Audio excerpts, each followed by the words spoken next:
If you're watching this video, then that must mean the legendary flying and dark type Pokemon Yveltal is in raid battles, and you're looking for a guide that will tell you all the best counters and how you can defeat this boss with the least number of trainers as possible. Well, that's precisely what I'm going to be talking about in today's video. This is my quick raid guide on how you could defeat Yveltal with the least number of trainers as possible. Alright, so let's roll the intro and get right into it.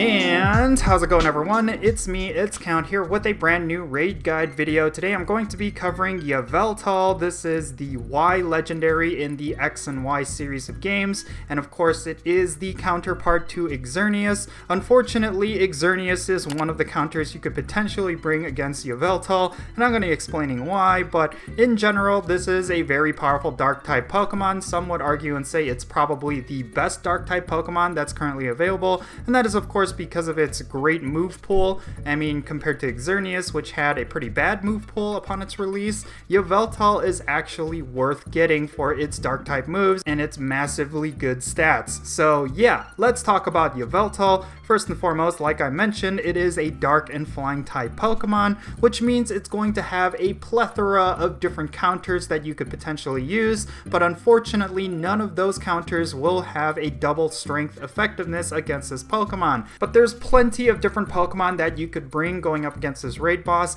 It's only a matter of what Pokemon you have that's going to be the absolute strongest among all of them. So yeah, first and foremost, because it is dark and flying type, it's going to be weak against electric types, fairy types, ice types, and rock types. Of course, any Pokemon that is strong against flying types, it's going to be really strong against this Pokemon. And of course, because it is dark type, you could also consider bringing some fairy types as well, but considering that fairy types are not as strong as electric types, ice types, and rock types, you're better off bringing any of those. So first and foremost, let's cover the best of the best counters. Well, if we're talking raw DPS, then you want to consider going with electric types. Of course, I'm talking about Zekrom and Tarian Thundurus. These are of course the highest DPS electric types that we currently have, but if we're going to count Megas and Shadow Pokemon, then of course you want to think about Shadow Raikou, Shadow Zapdos, Shadow Magnezone, Shadow Electivire, Shadow Mamoswine, and even Mega Manectric. And of course there's plenty of other Megas that are going to be really strong as well. Mega Ampharos is another good one. You just want to make sure whatever Mega you bring is going to synergize really well with your raid party, especially if you're trying to duo or trio this Pokemon.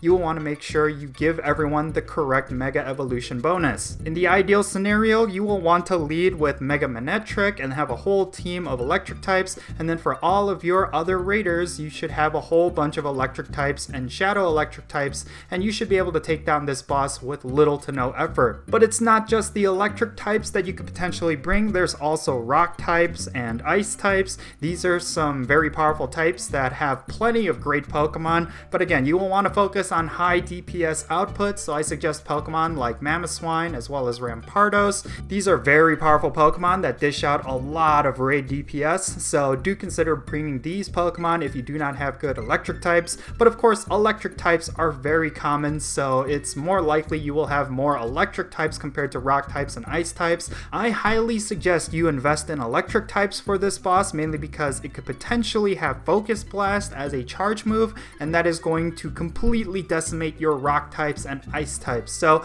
if you want to play it safe, go with your electric types and leave all of your rock types and ice types as kind of a backup. Yveltal is going to get a weather boost from foggy weather and windy weather. Of course, both of these weather boosts are extremely rare, but if you have rainy weather going on right now, then that is going to boost up your electric types. So if you want an advantage in terms of defeating this boss with the least number of trainers as possible, do consider going out in rainy weather so you could use your electric types and get a hefty boost when you're defeating this boss. But if you're looking for the perfect IVCP of Yveltal, know that it is going to be 2160 and 2701. 1 if it's weather boosted. Now, these numbers should sound familiar, and that is of course because it is the same perfect IVCPs for Xerneas, and that is of course because both of these legendaries have pretty identical stats. So if you are looking for a dark type counterpart to Xerneas, then yes, this Pokemon is exactly that. This is very similar to Kyogre and Groudon if you kind of want to gauge like how it is.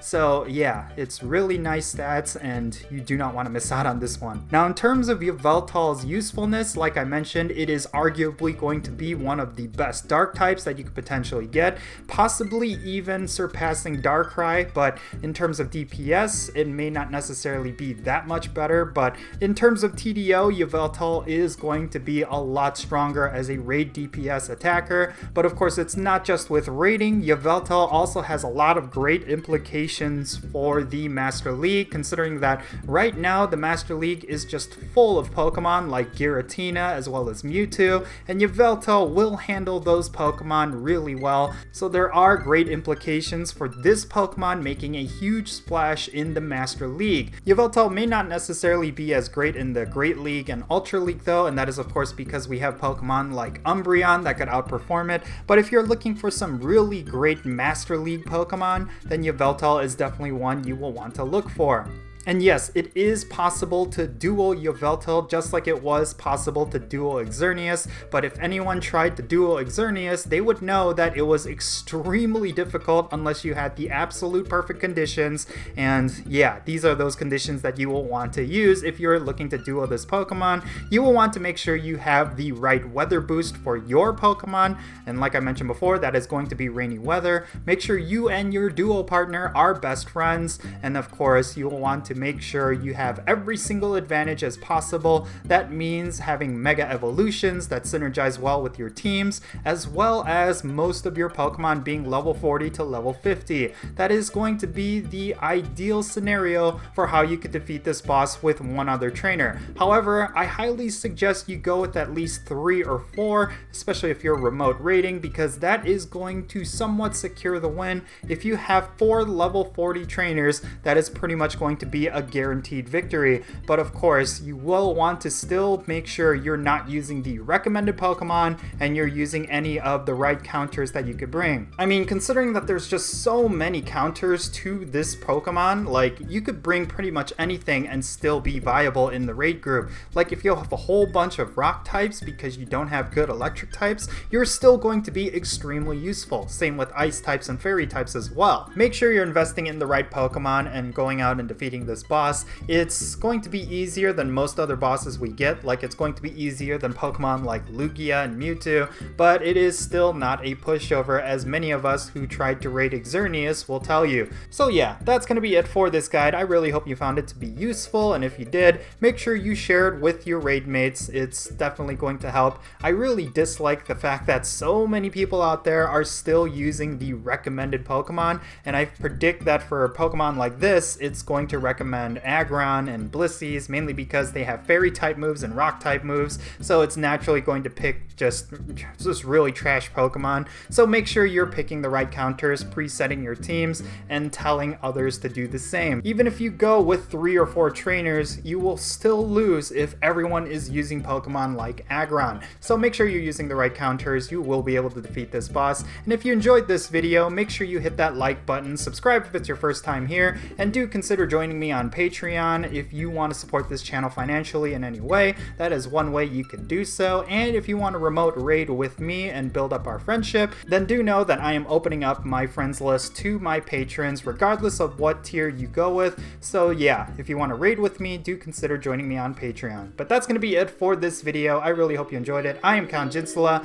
Be safe, have fun, and I'll catch you all later.